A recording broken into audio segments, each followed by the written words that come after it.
Buletin Selatan 29 Mac 2015. Malam Raja dan Rakyat berpisah tiada tampil artis kelahiran Johor. Buku fiksyen dan bukan fiksyen dikecualikan dari CBP.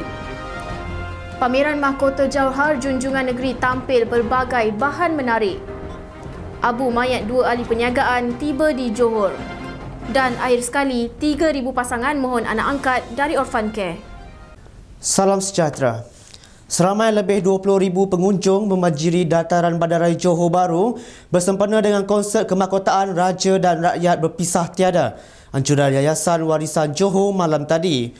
Konsert kemahkotaan yang menampilkan artis-artis anak Johor itu dihadiri oleh beberapa tetamu kehormat, antaranya Yang Amat Mulia Tunku Temenggung Johor Tunku Idris Iskandar dan Yang Amat Mulia Tunku Tun Aminah.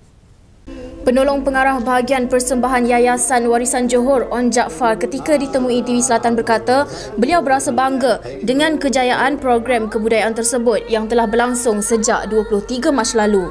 Alhamdulillah, akhirnya kemuncak bagi acara-acara dan program kebudayaan bagi istiadat kemahkotaan Kewaduli Sultan Johor dan Permaisuri Johor berakhir sebentar tadi dengan konsert kemahkotaan Raja dan Rakyat berpisah tiada. Sebelumnya kita ada program kebudayaan, malam kebudayaan, malam jazz dan pop, malam 60-an serta malam Cahaya Jauhar yang telah diadakan di 2 lokasi.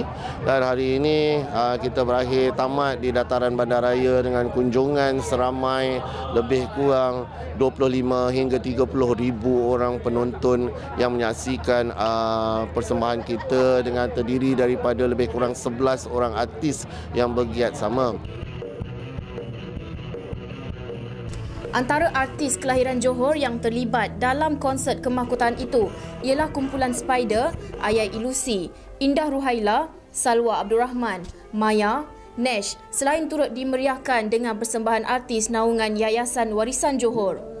Konsert tersebut dimeriahkan lagi dengan gandingan pengacara yang juga pelawak kelahiran Johor iaitu Azli Senario, Abon dan juga Alung Cham.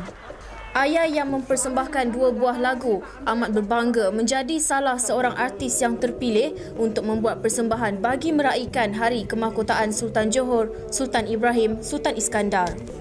Saya memang nantikan adanya konsert untuk anak-anak Johor. Khasnya semua rakyat negeri Johor.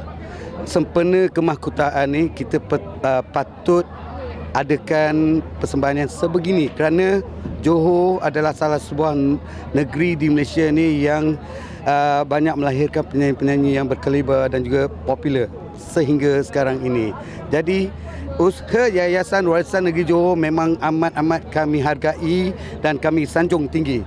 Kerana inilah usaha Yayasan Warisan Negeri Johor menyatu padukan artis kelahiran Johor itu sendiri dan juga sebagai hadiah untuk raja yang kami sayangi selama ini. Hadir sama Pengarah Yayasan Warisan Johor Radif Kosnin dan Ketua Unit Korporat Yayasan Warisan Johor Mat Sahrizal Sahlan. Ia merupakan program kebudayaan yang dianjurkan sempena istiadat kemahkotaan Sultan Johor pada 23 Mac lalu.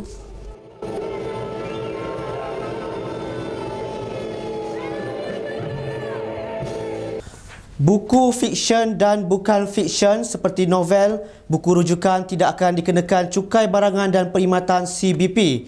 Timbalan Menteri Kewangan Datuk Chua Tiong berkata, pihaknya telah berbincang dengan Jabatan Kastam di Raja Malaysia dan telah mengenal pasti terdapat kekeliruan dalam kalangan penerbit buku dalam hal berkaitan buku yang dikenakan cukai CBP. Katanya buku catatan atau buku yang tiada sebarang tulisan yang dikategorikan di bawah peralatan menulis akan dikenakan cukai CBP. Maka untuk memastikan industri ini masih dapat berkembang, maka kementerian telah meluluskan dan mengumumkan agar buku-buku bacaan di mana buku bacaan termasuklah novel, storybook, romance, fiction, history, semua.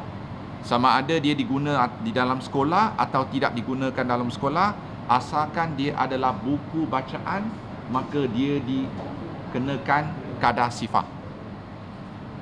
hanya buku-buku seperti notepad yang empty, atau buku latihan yang totally kosong, tak ada apa-apa, hanya dikenakan GST 6%. Beliau berkata demikian dalam sidang media ketika menghadiri majlis perasmian perlumbaan bot laju F3000 sempena Kemahkotaan Sultan Johor Sultan Ibrahim Sultan Iskandar di Teluk Danga. And a wide variety of retail and shopping facilities, an exhibition and even convention centre, iconic buildings and a world-class marina and other unique and exciting structures.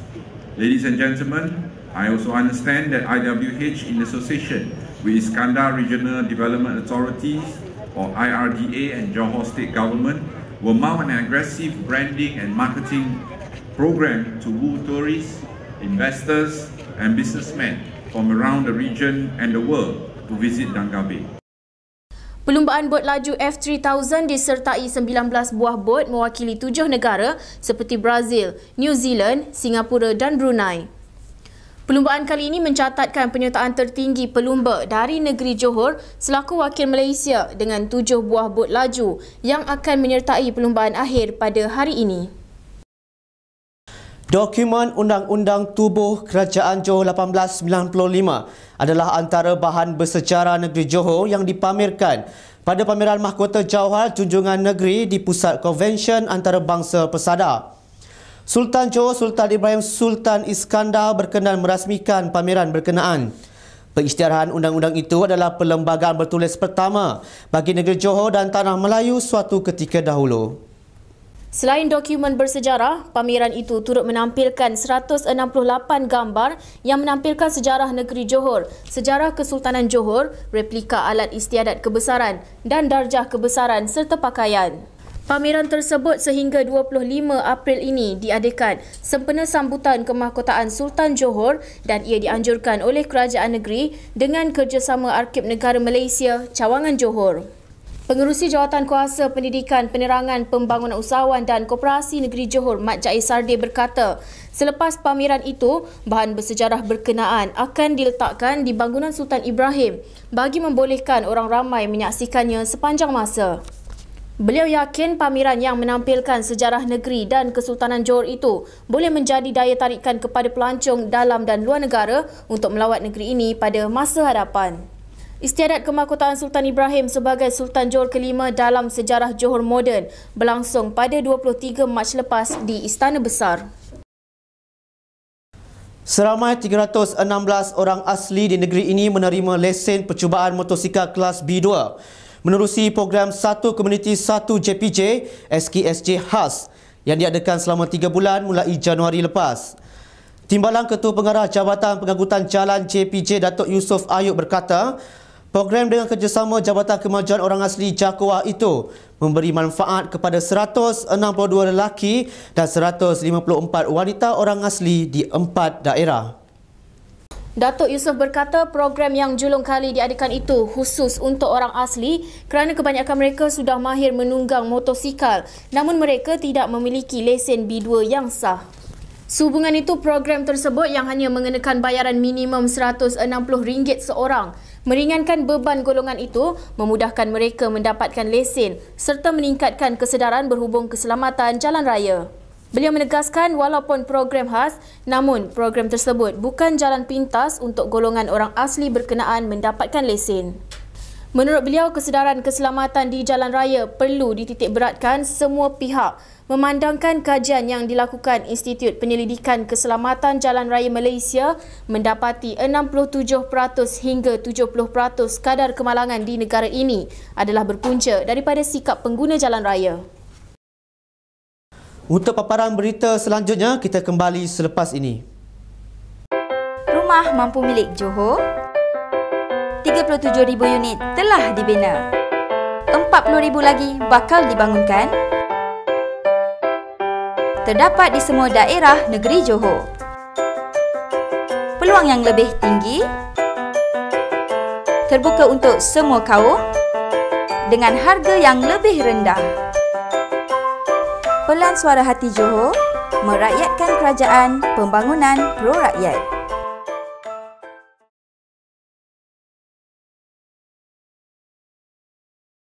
Kembali semula.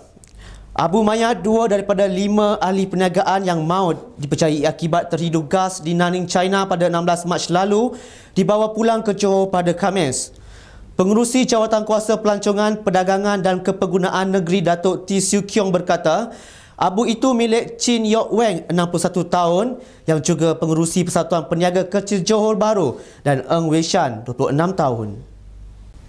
Katanya abu berkenaan diterbangkan dari lapangan terbang antarabangsa Nanning Wuk Sun Nanning ke lapangan terbang antarabangsa Changi, Singapura sebelum dibawa masuk ke Johor melalui jalan darat. 3 lagi mayat ahli perniagaan dijangka tiba Khamis depan sebelum ditanam di tanah perkuburan di Johor. Kejadian pada awal pagi itu turut mengorbankan Ye Chong Chai 42 tahun, Sia Fun Hong 48 tahun dan Tan Bian Chiang 41 tahun. Sementara isteri Sia Fun Hong, Lim Kim Lian 46 tahun terselamat. Lebih 3,000 pasangan telah mendaftar dengan Yayasan Orphan Care untuk mendapatkan anak angkat daripada yayasan itu. Pengerusinya Tan Sri Faizal Muhammad Tahir berkata sejak pusat Baby Hatch atau pelindungan bayi ditubuhkan di pusat kebajikan itu 5 tahun lepas, sejumlah 114 bayi telah diselamat dan diserahkan kepada keluarga angkat. Beliau berkata Yayasan Orphan Care bekerjasama dengan KPJ Healthcare Berhad KPJ menyediakan 10 Baby Hatch di seluruh negara. Yayasan itu merupakan sebuah badan bukan kerajaan yang bekerjasama dengan Kementerian Pembangunan Wanita, Keluarga dan Masyarakat bagi menangani isu pembuangan bayi. Orphan Care kini beroperasi di Petaling Jaya, Johor Bahru dan Kota Baru. Dalam pada itu, beliau memberitahu pihaknya turut merancang untuk membina sebuah lagi Orphan Care di Sungai Petani. Agensi Penguatkuasaan Maritim Malaysia APMM Daerah Maritim Klang menyelamatkan 10 kru kapal penyedut pasir warga China apabila kapal berkenaan karam di perairan Selangor dalam operasi awal pagi semalam. Menurut Ketua Penguatkuasa Daerah Maritim Klang Laksamana 1 Muhammad Alias Hamdan, kapal berukuran 86 meter panjang dan 14 meter lebar itu dikenal pasti sedang dalam perjalanan ke utara dari pelabuhan di Johor sebelum rosak. Beliau berkata kapal penyedut pasir TJ9 yang didaftarkan di Bolivia itu karam pada 12.30 pagi kira-kira 7 batu nautika di barat daya Tanjung Ru berhampiran Teluk Gadong akibat kebocoran teruk pada bahagian enjin. Kesemua kru kapal berumur 20 hingga 52 tahun itu akan diserahkan kepada ejen mereka yang berpangkalan di Johor untuk tindakan lanjut. Katanya kapal penyedut pasir itu tidak membawa sebarang muatan kargo lain dan pihaknya sedang memantau lokasi kapal karam berkenaan sekiranya ada berlaku sebarang tumpahan minyak. Tambah beliau, pihaknya juga telah memasang pelampung dan lampu di sekitar kawasan kapal karam tersebut sebagai isyarat kepada kapal dagang lain agar sentiasa berwaspada ketika melalui laluan berkenaan. Sekian untuk edisi Buletin Selatan. Salam Takzim.